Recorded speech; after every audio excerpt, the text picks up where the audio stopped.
Today in GTA Online, there were 3 new vehicles that came out. The Flash GT, the Weeny Issi Classic, and the Sea Sparrow. Now, I'll be doing a separate Sea Sparrow review, actually comparing it to the Buzzard and letting you guys know which one is better in about an hour or two, so definitely check that out. But in today's video, we're going to be taking a look at the Flash GT and the Issi Classic, and I'll be answering the question, should you buy them? Now, these two vehicles are on the complete opposite ends of the spectrum. One is a sports rally car and one is a classic compact car. And we'll go ahead and start with the Issi Classic first because it is the cheapest. And that is a pro to this vehicle. It's only $300-something thousand, which compared to a lot of cars in the game is very, very inexpensive. Now, what you get with that money is actually a pretty decent little package. There is a ton of customization on this vehicle. So if you like customizing cars, this almost is a must own. Now, you might not drive it around too many places, but it has a ton of customization. Like every single part has about 10 or so different options. And it also has some pretty cool liveries. So if you do want to make it, sort of a rally sports type of style, then you can do that as well. Now, while we're on the topic of customization, there are some really cool roof things you can put on it. Like there's a surfboard you can put on it, but like Rockstar, how are you going to put a surfboard and all these other things on the roof, but not a freaking couch like in this picture? Come on, man. I didn't expect anyone to be able to ride up there, but like we should have a couch on the top of this car. Anyway, some other points about customization. The interior in this car is actually amazing. Like Rockstar did a fantastic job with making the interior. You can actually see the speedometer, which I know is like should be a standard thing, but it's not in this game. So you can, and there are different options, and all of them look phenomenal. So again, just it goes with what I was saying earlier in that there are a ton of different options for this vehicle. Now, as for driving it around, it is actually a front wheel drive car, and that may not appeal to many people. It's just different. So if you're expecting it to handle or to drive like your regular old cars, don't, because front wheel is a little bit different and it's going to take some time to get used to. And with that being said, once you do get used to it, the handling is okay. It's not anything great, and it's also not anything horrible. It's just okay. But I mean, I guess comparing it to some of the other compact cars like the Panto and the regular Issi, it's probably on par. Now, the one aspect where it's not on par, the speed. The top speed is horrible on this compared to those vehicles. We're going to have the Panto, the Issi, and the Briosa. This is, you can just see the top speed on the right hand side. You might want to go full screen to see it better, but this car, it barely even hits 100 miles an hour. I don't even think it does. I think I got it to like 92 or something. That might have been the max, where the Panto, the Briosa, and the regular Issi get over 100 pretty easily. And I think that's because of the new flags in the game files that are on these new vehicles. Basically, when it hits a bump, instead of gaining speed like pretty much every other car in the game, it actually loses speed. So if you're looking for top speed, I mean, you shouldn't be looking for top speed in this car, but if you're looking for top speed in the compact class, this is not one of them. Another thing that's pretty unique to this car, and this is either a good thing or a bad thing depending on how you look at it, because I guess it's so small, there is no body deformation. So you can get hit by the train as many times as you want. You may lose some doors and the hood, but you're not gonna have a really odd looking vehicle. There's not going to be any deformation, so that's something to note.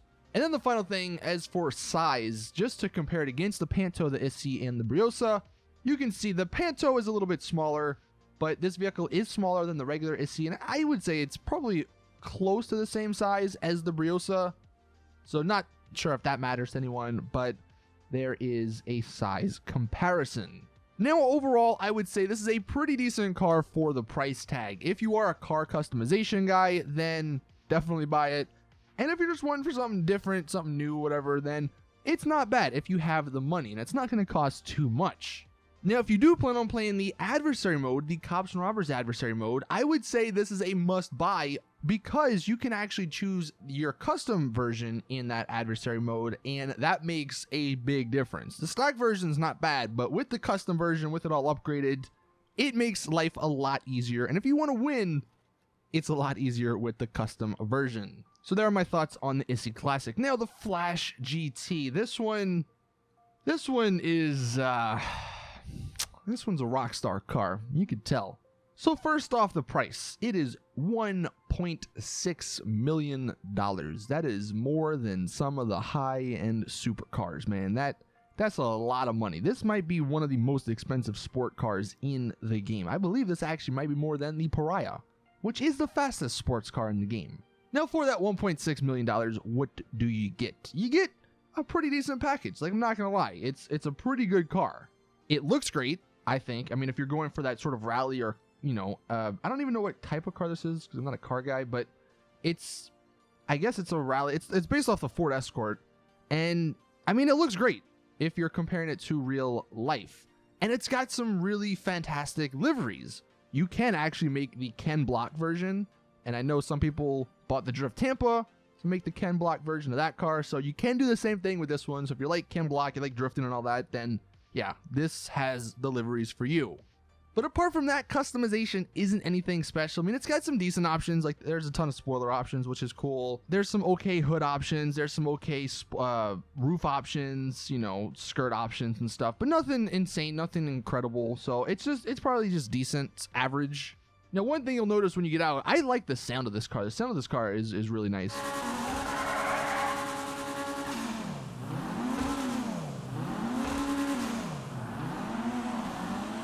But it handles so amazingly well.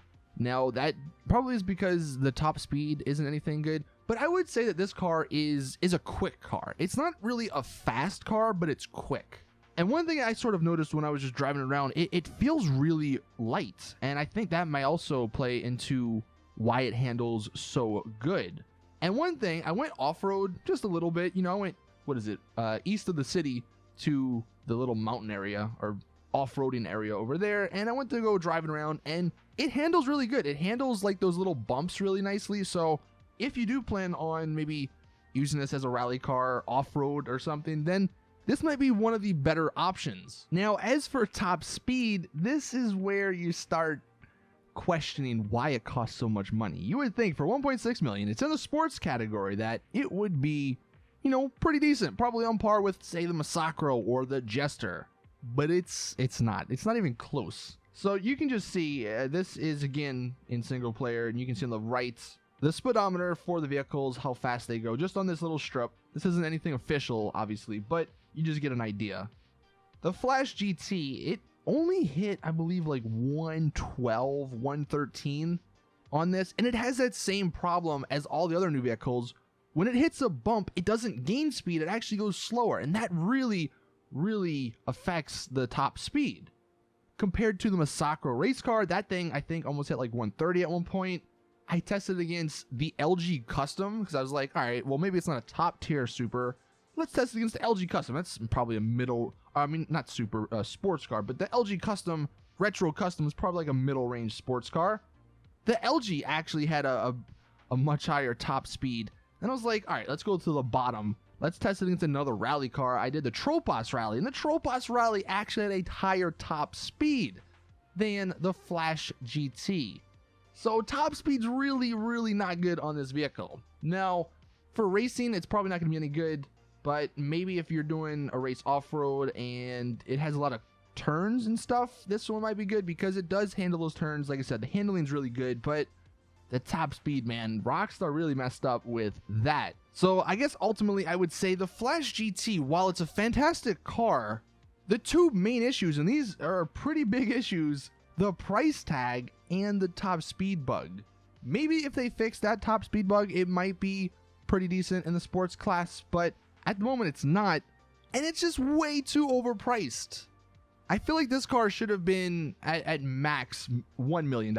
It really should have been like 785,000, you know, something along those lines. But Rockstar, for whatever reason, decided to put it at 1.6. So if you have unlimited amount of money, then yeah, you're probably gonna buy this car. But if you have a limited amount, then it's not that great of a deal. So I would suggest holding off your money until either it goes on sale or, you know, a better car comes out. There you guys have it. That is the review or the reviews on the 2 new vehicles. Let me know in the comment section what you guys think of them. Do you like them? Do you not like them? Like I said earlier, man, my one wish was that they had a freaking couch for the Weeny Issi Classic. But I guess we'll have to wait until modders come out and do that for us. Anyway, thank you all for watching. Please drop the video a like if you enjoyed. Subscribe for more awesome GTA content. And as always, I'll see you guys in the next one.